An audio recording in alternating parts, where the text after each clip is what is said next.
Pat Roundtree, Jane Bellamy, Jim Gillen, Rich Humphrey, Martin Miskell. I would call old line families, and I mean that in a very positive way. He's our senator from District 59.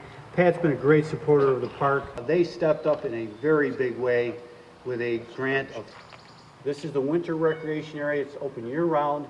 This nature center will be open year-round, and we're hopeful that it will build more activity and attendance in what we would tend to call the off-season.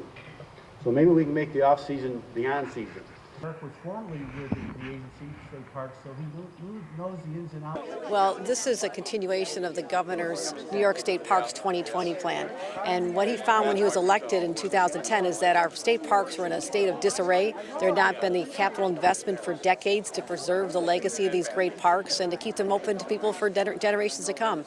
So today we're in Letchworth State Park for a groundbreaking for a $6 million nature interpretive center, which is just another one of the governor's investments in our state parks. So I've come here since I was a child from living in Buffalo. We used to pile everybody in the station wagon and picnic here. I love the waterfalls and the hikes, and the summertime this place is filled with people canoeing and kayaking. In the wintertime it's a great place for snowmobiling. So it's just one of those treasures. And the fact that this park was named #1 in the nation for state parks, we're so immensely proud of that, and I think it's going to be even more people coming in addition to the 650,000 people who've already come.